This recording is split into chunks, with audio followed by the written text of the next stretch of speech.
Hey everybody, how's it going? This is Sayoxy with Triangle Gaming. Today I want to be bringing you a League of Legends guide. This is going to be a mid lane guide for Twisted Fate, the card master. This will be a pretty basic guide, so we'll take a quick look at abilities, masteries, rune setup, and an item build that I use for him. Also at the end I will throw in some gameplay footage, that way you can get a quick look at how he plays. Let's go ahead and get into it. Let's go ahead and take a look at his abilities. We'll start off with his passive, Loaded Dice. Upon killing a unit, Twisted Fate rolls his lucky dice, receiving anywhere between 1 and 6 bonus gold. Now this is a very nice passive to have, especially for him, because you want to get in as much farm as you can. When you're not using your ultimate for ganks and team fights, you will need to be farming, so this will just help you get even more gold in the process. And then we have his Q ability, Wild Cards. Twisted Fate throws 3 cards, dealing damage to each enemy unit they pass through. Now this is where most of your damage will be coming from, and it is a skill shot, so you will be aiming it. And then we have his W ability, Pick a Card. Twisted Fate chooses a magic card from his deck and uses that for his next attack, causing bonus effects. When you activate this, it will rotate between 3 cards, a blue card, a red card, and a gold card. The blue card gives you mana and does pretty good damage. The red card does AoE damage as well as slows, and the gold card does a little bit of damage along with stunning your target.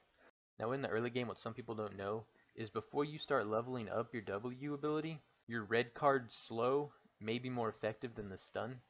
Now obviously if you need to actually stop the enemy completely, yes, the gold card is more effective, but say if your jungler's coming in for a gank, it may be more effective to throw out your red card and slow your enemy because it slows for longer than the stun lasts.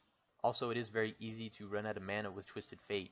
Mainly because of wild cards, it is a powerful move, but it does cost a pretty good chunk of mana. Now make sure you keep using your blue card to keep up your mana. And don't wait till you get kind of low on your mana, because your opponent will see that, and if you're running in there with a blue card, he may jump all over you and you may not have enough mana to deal with it.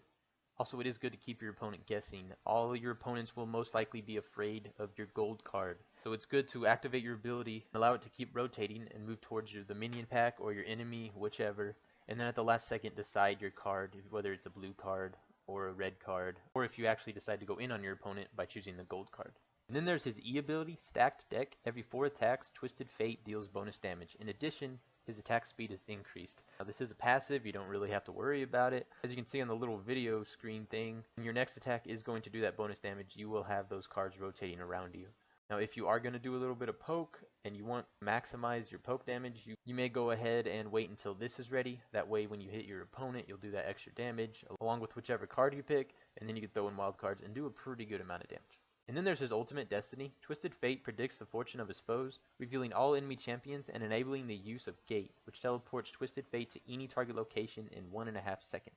Now once you hit level 6 and get this ultimate, obviously only use it if the situation allows for it, but you will be very effective at ganking the other lanes. Twisted Fate, it is hard to win his lane, so you want to use this ability whenever it's to your advantage. Now don't just use this willy-nilly and use it if your opponent's pushing your lane, because you don't want to use a tower just for a gank. So really the best time to use it is if you cause your opponent to back, you can push your lane a little bit and then use this, go up and gank, and then you can back or get back to your lane before your tower gets pushed. Now for your max order, you will max out your Q ability first, for it is where most of your damage comes from, and then you'll max out your W ability, and then your E ability, and then of course you will max out your ultimate whenever you get the chance. Now for his masteries, I use 21 offense and 9 utility. Go ahead and start off with his offensive tree. I put 4 points in sorcery for 5% cooldown reduction, 1 point in butcher to make your basic attacks do a little bit more damage to those minions, 3 points in mental force for some ability power, 1 point in exposed weakness for a little bit more damage, 1 point in arcane power for +6 ability power, 3 points in executioner to do more damage to low health champions, 3 points in archmage for 5% more ability power, 1 point in arcane blade to make your basic attacks do a little bit more damage, 3 points in devastating strikes for +6% armor and magic penetration, and 1 point in havoc for +3% increased damage.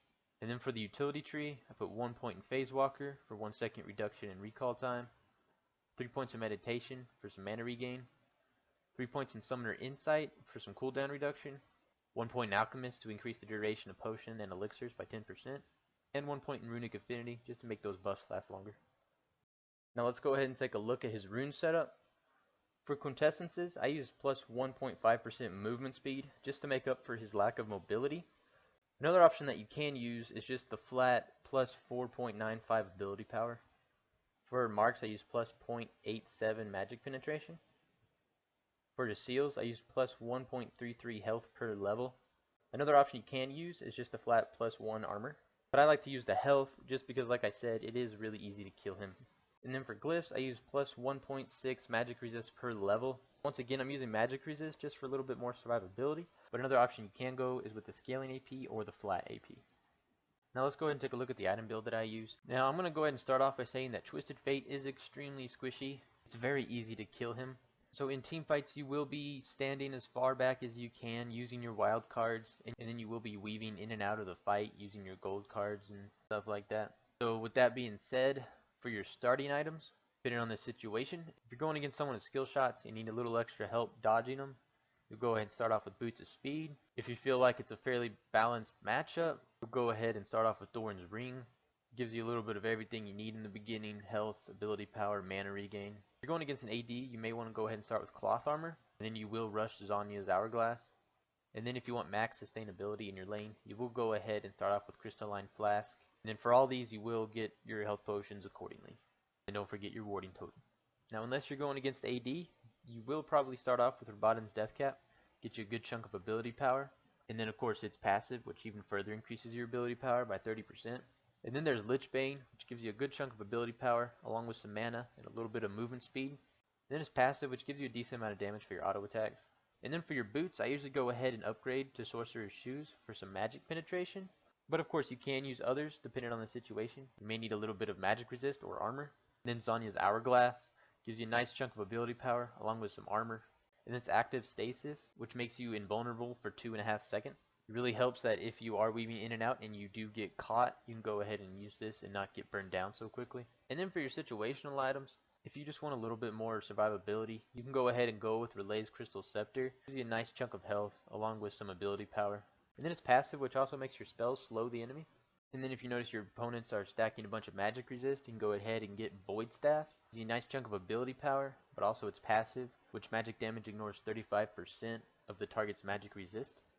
And then if you need a little bit of magic resist, you can go ahead and get Abyssal Scepter. Gives you a nice chunk of ability power along with some magic resist. And also its aura, which also reduces magic resist of nearby enemies. Then you won't get this very often, but it does have its uses.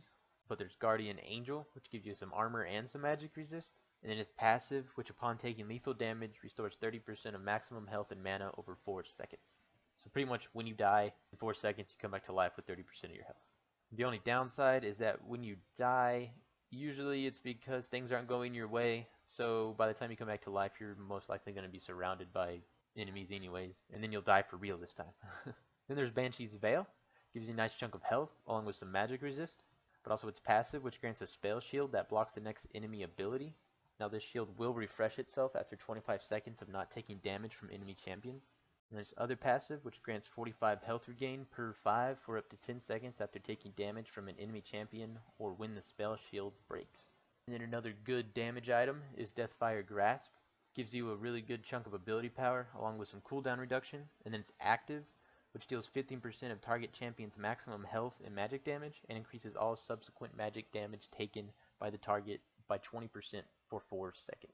So not only does it do a good chunk of damage, but it also increases all other magic damage done to the target by 20% after you use this item.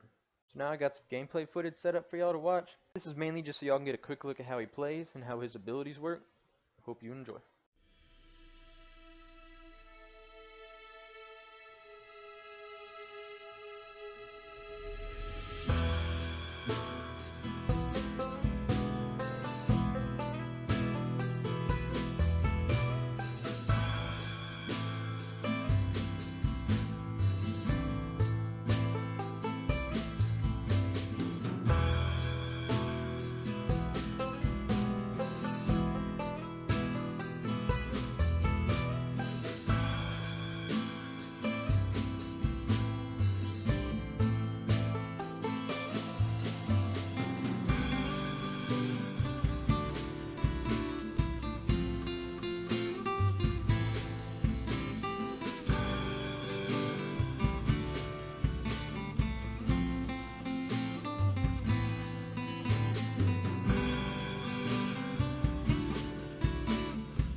Alright guys, so that is going to go ahead and do it for this guide. If you enjoyed it, go ahead and like, subscribe, and stay tuned to the channel for some more League of Legends guides. If not, thanks for watching, and have a good one.